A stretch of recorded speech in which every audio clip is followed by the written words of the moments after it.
दोस्तों नमस्कार, ये है मार्गदर्शन फॉर सिविल सर्विसेज। मैं अनुराग चौधरी। दोस्तों आज की वीडियो में प्रस्तुत है यूपी बोर्ड के 8वीं कक्षा की पुस्तक हमारा इतिहास और नागरिक जीवन का अध्याय 11 स्वतंत्र भारत की चुनौतियां और विकास। इसमें हम बहुत ही संक्षेप में और आसान शब्दों में स्वतंत्र भारत की चुनौतियां और विकास के मुद्दों पर चर्चा करेंगे और अंत में हम भारतीय इतिहास की यानी आधुनिक भारत के इतिहास के महत्वपूर्ण घटनाक्रमों को एक क्रम में प्रस्तुत करेंगे। आप उनको याद कर लीजिएगा ताकि जब ये प्रश्न परीक्षाओं में पूछे जाएं तो आप उनको सही सही अटेम्प्ट कर सकें। तो आइए शुरू करते हैं। हमारा इतिहास और नागरिक जीवन यूपी बोर्ड की कक्षा 8 की पुस्तक का अध्याय 11 स्वतंत्र भारत की चुनौतियां और विकास।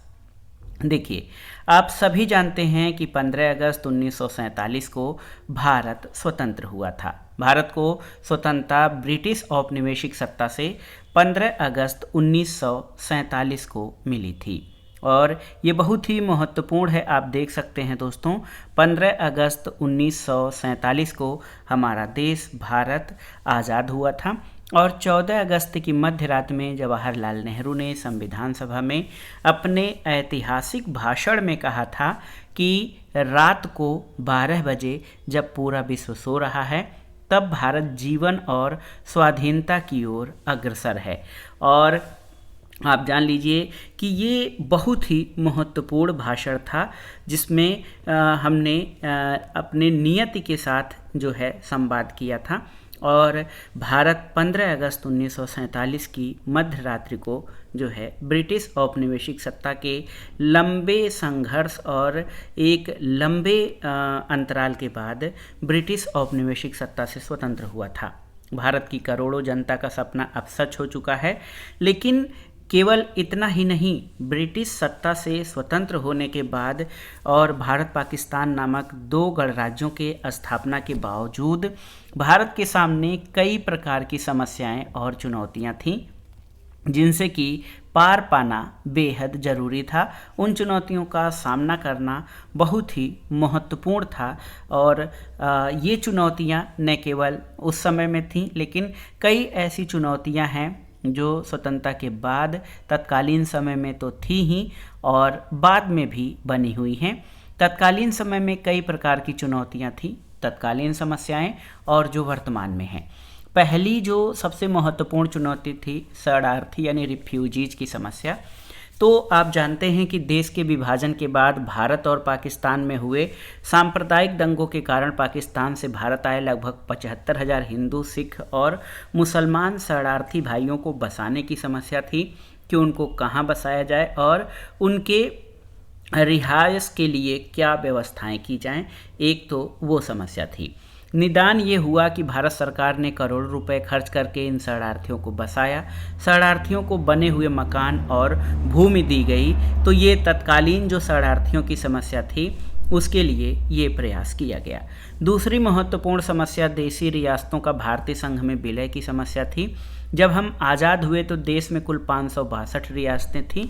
यदि रियासतें भारत में न मिलती तो यह देश कई टुकड़ों में बंट जाता और गृह युद्ध हो जाता। लेकिन उस समय इसका निदान ये निकाला गया कि हमारे उप प्रधानमंत्री और केंद्रीय गृह मंत्री सरदार वल्लभ भाई पटेल ने बड़ी सूझबूझ और चतुराई से अधिकांश रियासतें भारत में मिला ली। इसी सूझबूझ और इनके दृढ़ निश्चय कार्य के लिए लौह पुरुष यानी आयरन मैन कहा जाता है। तीसरी समस्या पाकिस्तान का भारत पर आक्रमण था। स्वतंत्रता के तुरंत बाद पाकिस्तानी कबायलियों ने कश्मीर में धावा बोलकर 1/3 भाग पर अधिकार कर लिया और कश्मीर के महाराजा ने भारत में शामिल होने की अपील की। इसका निदान ये हुआ कि भारतीय जवानों ने कश्मीर से कबायलियों को खदेड़ दिया। कश्मीर भारत का अभिन्न अंग बन गया और कश्मीर का 1/3 हिस्से पर पाकिस्तान का आज भी अनधिकृत कब्जा है।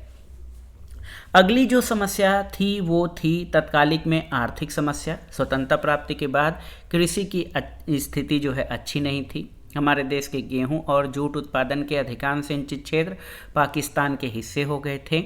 देश में बढ़ती जनसंख्या के कारण खाद्यान्न की समस्या थी। गेहूं जो है वो विदेश से आयात किया जाता था। इसका निदान ये हुआ कि सरकार के लगातार प्रयास के कारण देश में खाद्यान्नों का उत्पादन बढ़ा। इसके लिए जमींदारी प्रथा को समाप्त किया गया और काश्तकारों को भूमि दी गई। आज हमारे देश में खाद्यान्न दूसरे देशों को निर्यात भी किया जाता है। स्वतंत्रता प्राप्ति के बाद जो चुनौतियां थीं, उसमें जो दूसरे प्रकार की चुनौती थी स्वराज की चुनौतियां। पहला सबसे महत्वपूर्ण मुद्दा संविधान का निर्माण। तो आप जान लीजिए कि 15 अगस्त 1947 के बाद भारतीय संविधान सभा एक प्रभुसत्ता संपन्न संस्था हो गई और अब इसे भारतीय संविधान का निर्माण करना था।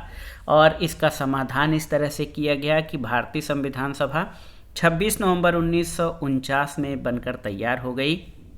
भारतीय संविधान 26 नवंबर 1949 ईस्वी में बनकर तैयार हुआ, जिसको कि 26 जनवरी 1950 से लागू किया गया और इसके लागू होने के साथ भारत गणतंत्र देश हो गया।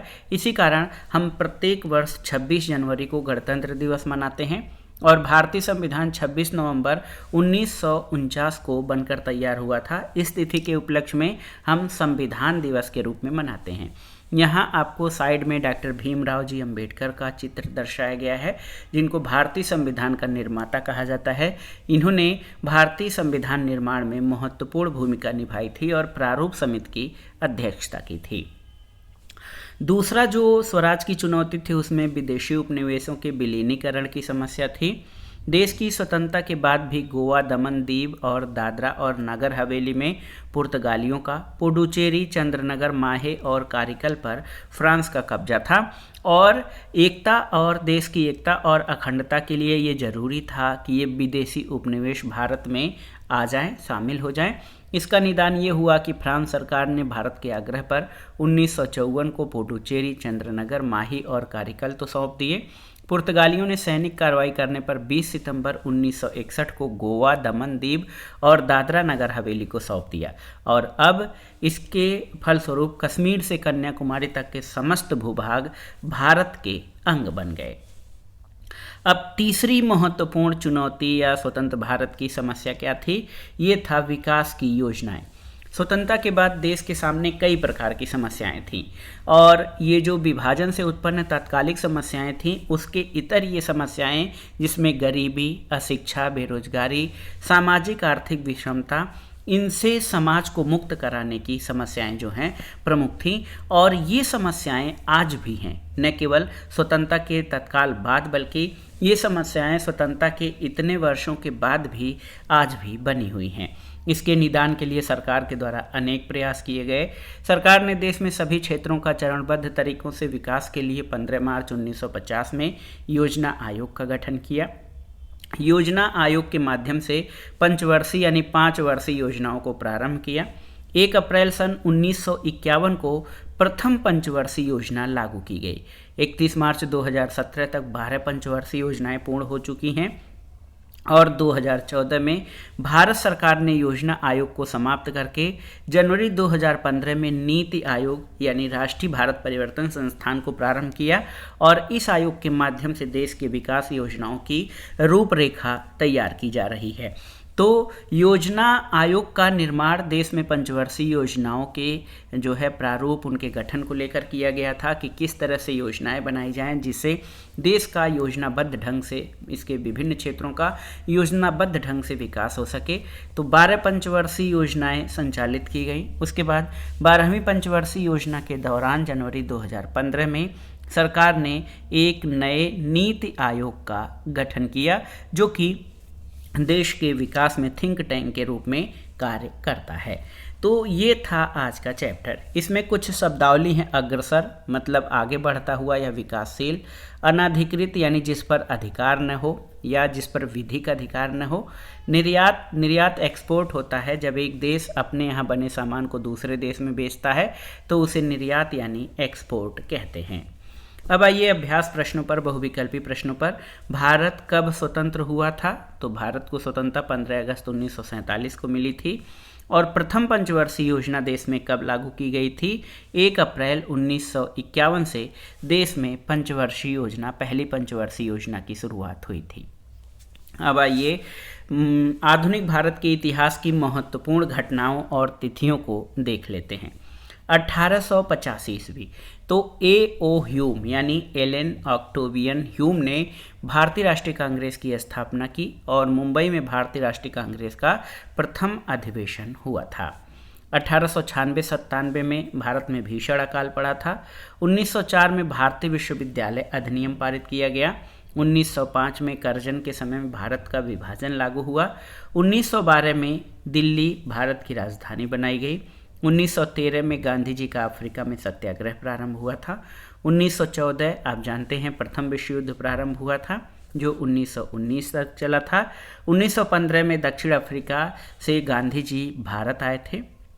1916 में बनारस हिंदू विश्वविद्यालय स्थापित हुआ। तिलक और एनी बेसेंट द्वारा 1916 में ही होम रूल लीग का आह्वान किया गया।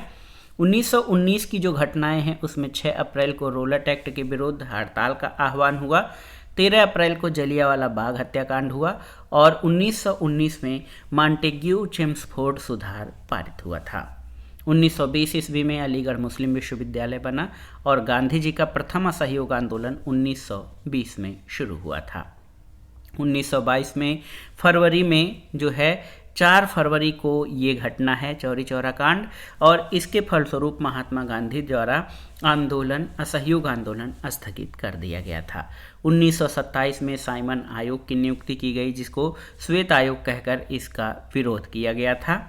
1929 में शारदा एक्ट हिंदू महिलाओं तथा युवकों के 14 वर्ष और 18 वर्ष से कम आयु में विवाह को निषिद्ध किया गया इस अधिनियम के द्वारा और हर विलास शारदा के प्रयासों से ये अधिनियम पारित हुआ था जिसके कारण इसको शारदा एक्ट कहा जाता है। 8 अप्रैल को भगत सिंह और बटुकेश्वर दत्त का विधानसभा में बम फेंकना, ये तिथि है 8 अप्रैल 1929।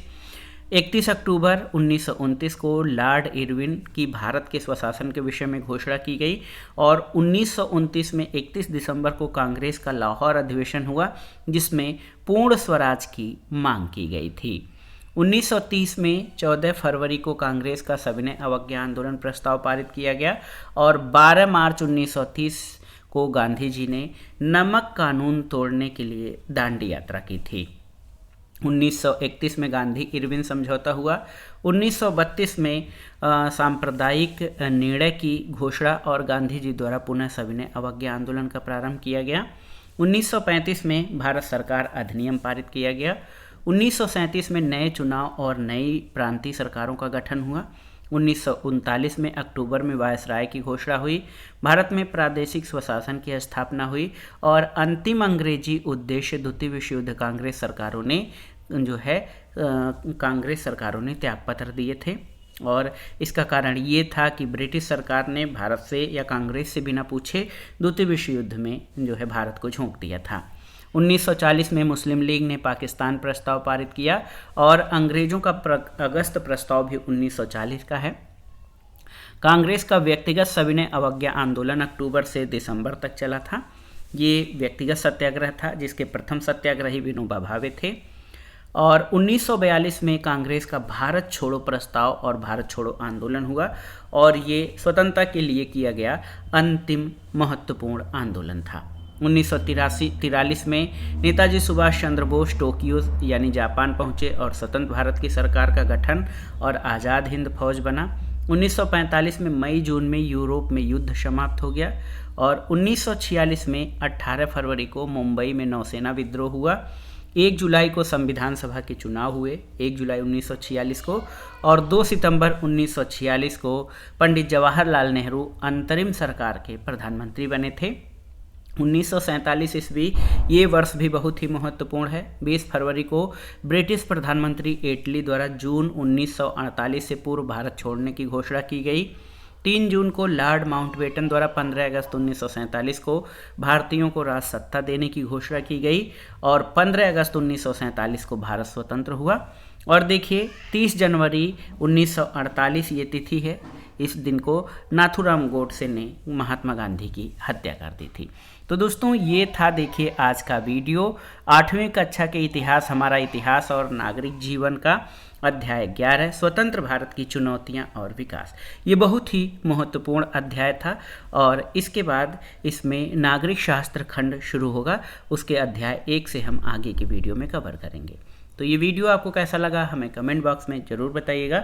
वीडियो को लाइक करें, शेयर करें और इस चैनल मार्गदर्शन फॉर सिविल सर्विसेज को सब्सक्राइब करें। वीडियो देखने के लिए धन्यवाद दोस्तों, नमस्कार।